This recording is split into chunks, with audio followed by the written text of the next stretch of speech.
Buying headphones that you mostly going to use for gaming can be a bit tricky. Before I got more deep into understanding things regarding headphones, I just bought a gaming headset, basically something with a microphone, something that were marketed as a gaming headphone or gaming headset. I didn't really dive much into it, and I don't think I actually knew at the time if there is going to be something better. I mean, I bought something that is relatively on the higher pricing side, and I told myself, well, that's probably one of the best that I can get. And well, little I know that I was actually wrong. And for those of you who are, well, maybe not aware of this is why I make this video, to give you a bit more information that might change your perception of gaming headsets in general. And maybe the best gaming headphone for you might be not that one that is actually marketed as a gaming headphone. And when you hear the term gaming headphones or gaming headset, usually it's kind of a marketing term that usually leads you to find headphones that were designed to appease gamers. But it's not like an empty term. When you take a look at many gaming headsets, you're going to find there are many features that they have that gamers are looking for. For example, positional audio, surround sound support, like things related to Tempest 3D audio, DTS:X, Dolby Atmos, 7.1 surround, 5.1 surround, but I mean, of course, virtualized surround. It also happens that many of these gaming headphones also are tuned to have certain frequencies amplified for competitive play, for example, and maybe also with enhanced bass and so on. They design well for comfort and fit to last for long play sessions. Some of them headsets have a built-in microphone that allows for clear communications. Some of them even come with built-in noise reduction to reduce external noise. Or if you are streaming, for example, noise from keyboard clicks, fan noise, etc. Some of them are wireless, some of them are wired, and if they are wireless, usually they come with kind of low latency wireless, like 2.4 gigahertz. Others offer easier connectivity, like for 3.5 millimeters or USB connectivity or Bluetooth. They're built for durability, and some of them comes with noise cancellation, noise cancellation. If they are wireless, they might come with good battery life for to providing long battery life for long play sessions. They also might support multi-platform in terms of compatibility, so they can work maybe on PC, PlayStation, Xbox, Nintendo Switch, even mobile. They can have on-ear controls for easier to reduce, for example, volume, or something to mix between the sound of the chat and the in-game sound. They might come with complementary supported software that allows for customizable EQ settings and many other features. They can have LED lights, cool LED lights, and other software integrations. Anyway, a long list of things, including, by the way, aesthetics and design that can appease gamers, that overall lead to gamers choosing these headphones kind of an all-in-one solution. And most of them don't really cost that much. Of course, there are higher, more expensive ones, but usually when I look into gaming headphones, and I compare now, of course, to audiophile headphones, we're going to talk about it in a moment, they're relatively on the cheaper side. Aside from that, many of these headphones are actually closed back rather than open back. And I have to tell you that before I actually got more into it, I wasn't really aware of open back headphones. And this is where actually the point where everything changed for me. So with open back headphones, you enjoy various advantages like wider soundstage, more natural sound, because the sound can flow outside more naturally rather than get stuck inside two cans.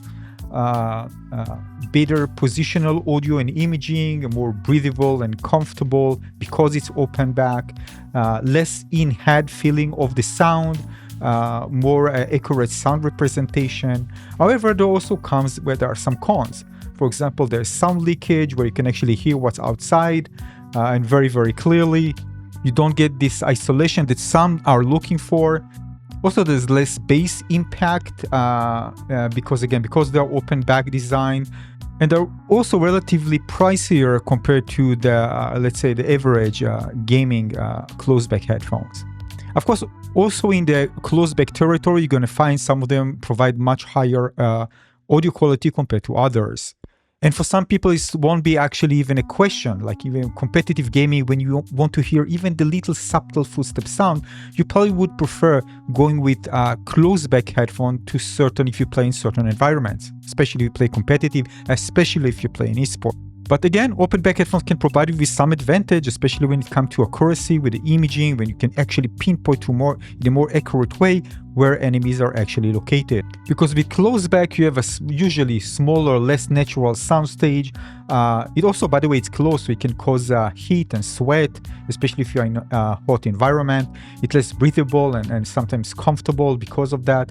There's also a potential for internal reflection where sound can bounce around inside the seal ear cups, sometimes leading to a less accurate or muddier audio for critical listening. So for me, because the conditions were met and I'm playing in a relatively very quiet environment, I was considering getting open back headphones. Since I tried my first open back headphones, actually I tried the KSC KC75, were my first, just to get a understanding where I should even continue towards open back headphones. But here we are talking about on the ear, but still open. And I was amazed by the sound quality that I've heard. From that point on, there was no way back. So I knew if I'm going to buy my next headphone, it's going to be open back, not closed back. But I'm still, again, not ruling out all closed back. There are some that might have different technology that allow you to get, maybe to enjoy the benefits of both, but still keeping the advantage of the sound of open back will give you some of the advantages of closed back. There's also semi-closed back headphones, There are lots of things. I haven't, of course, tried everything. I tried quite a few, but again, in the store and also friends and also my own that I bought. But definitely my experience with many of these headphones that are available on the market are very much limited. But I do get information, reading and aggregating information from many people who actually try these headphones. There are many things that are subjective, by the way. Of course, if you buy a certain headphone, it might even sound a bit different compared to this same headphone for somebody else, because there are many other variables that affect the sound quality, including a DAC, an amplifier, again, if needed. Also, the anatomy of your head and ear canal. The padding on the ear cups can also affect the sound. Whilst it's important to know there are subjective and objective parts to that, and it's important to understand those and see what's in common and what's not. This means that you might buy certain open back headphones that might need an amp, but then you need also to add the price to an amp, so there's also a price consideration here for many. And in some cases, it can even significantly increase the price. Usually people say spend 20% on the amp and 80% on the headphones themselves. Again, this is something to be aware of. So if you haven't heard, the term is ohms or impedance, which in simple terms is electrical resistance that the headphones' internal components, especially the voice calls in the drivers, present to the audio signal. Think of it like this: low ohm equals low resistance, high ohms, high resistance. And this can have an effect on the volume or on the sound quality and distortion. And usually most gaming headsets are low impedance, between 60 and let's say to 80 ohms, because they are designed to be used directly with PCs, consoles, and mobile devices without requiring extra gear. So this makes them convenient and ensures a good volume. However, if you are considering headphones that are more considered audiophile headphones for gaming, which offer a higher impedance, be prepared to sometimes, depends on the model, to invest in a DAC amp, by that I mean digital to analog converter amplifier, to be able to properly power them and unlock their full potential. So when I bought the Sennheiser HD550, I already of course had other external accessories that I've used that I don't need them to be on the headset itself, on the headphones. So all I wanted is high sound quality. So why it's so important in games? So what's the difference between games and music and all the other things? So first of all, there is music in games, of course, as well. I mean, for example, like Clair Obscur Expedition 33.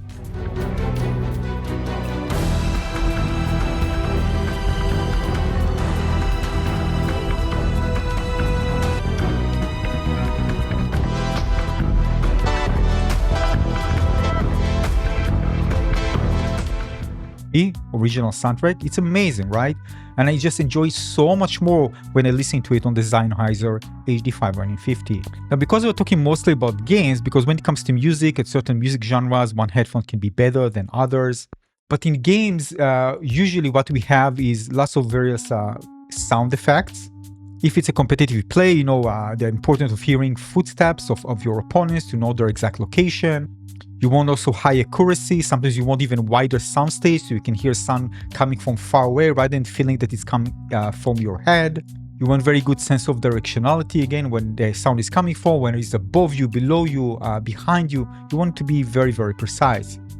Also, there are many sound that happens in the same time, right? It's not like orchestrated beautifully like a song. Like you hear lots of sound effects, like when I play Battlefield, leaves, wind, and shots, and the communication between players, and lots of explosion. Everything happens at the same time.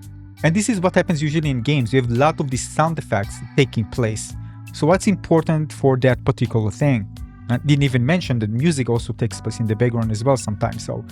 So what we want is a great sound separation between the different frequencies. We want to clearly be able to hear those rather than those mixing up together. It sounds like a mess. And that's exactly what happened with certain headphones, or even some headphones that I try to EQ them. I noticed that even a slight change can lead to the sound just sounding too harsh or too messy that they just couldn't play and enjoy the game. So what we're looking for, and usually audiophile, high quality headphones will give you that. Great separation between the sounds. Also, if you play certain games that you're going to want to enjoy high quality bass or even sub bass, because there are many, of course, open back, closed back headphones that have that, but there are many open back headphones that lack adequate bass that some are looking for. For example, the Sennheiser HD550 that I bought it because it has kind of bass extension. But because I'm playing many games and also I want to enjoy music in games, I wanted a headphone to be good for music also, again, music and games, but also music when I'm listening outside, but it's not the highest priority. But also I'm playing many type of genres, so I want to enjoy games like Battlefield with lots of explosion and stuff. I want to feel the rumble and the shakiness in the sound. On the other end, I really want the mids to be very well controlled. And I didn't want to have very bright and kind of shouty sound to the highs because I found it to be personally disturbing. So basically I was asking for a lot. But I knew that if I'm going to find something like that, it's going to be in open back headphones, and more precisely audiophile, in quotation, open back headphones rather than gaming headphones. And while I hear many people say for gaming headphones, wow, they are the best and the best, I try them. I return them immediately to the store because once I try open back headphones, especially good ones, I couldn't even go back to any of these best, or those were categorized even on the best gaming website as the best gaming headphones. Maybe they provide great features for gaming, for sure, but in terms of sound quality, no way. Now, I want to say that it doesn't mean you can have both. You can have maybe an open back headphone for something or closed back headphone for one game. You can have that, of course. It depends on the budget and how much you want to invest, or what you actually need. You don't have to just have one single headphone. Maybe if you are playing Battlefield, for example, you want to put closed back headphones, right? Or maybe sometimes it's noisy and you just want to isolate yourself, or maybe in a certain game you want better isolation, you might go back to a closed back rather than open back. So I'm not really taking just one side. I know the different options, and of course there are better options in those specific categories. And one thing I can tell you for sure, maybe it's not like, again, not go 50-50 here, but sound is such an important factor in elevating your emotion and elevating the experience in video games. It doesn't mean that you can enjoy a game with lesser headphones. Of course, I did, because I have headphones that are performing much less compared to the one that I have now. And I can tell you more than that, sometimes you don't know what you're missing unless you try something better. This is why you see many people saying, like, once you try that, you couldn't go back, because once people try something better, you just can't go back to something before because they just heard the difference. So my message is, when you're searching to elevate your gameplay experience when it comes to audio, search for also open back headphones. Don't be afraid to jump into the audiophile territory. You think maybe just for music. No, it's not. And also you can even find those who are categorized as gaming headphones, but also open back and under the audiophile category. But don't limit yourself to just those. And if you're willing to give up at certain situations, some of the features that these gaming headphones have, you might find out some really great selection of headphones that might give you a better audio quality in general. But there are diminishing returns, so it's important to know that. Doesn't mean that if you pay like 400k or 600k on headphones, you're gonna get like much better audio experience in games. And also the last of subjective things that I mentioned, so you can start cheap and see how it goes. If you find that it's not good enough, you can continue. I'm sure we're gonna hear a difference even with the cheaper open back headphones. So give it a try. Hopefully you're gonna find something special. Thanks for watching.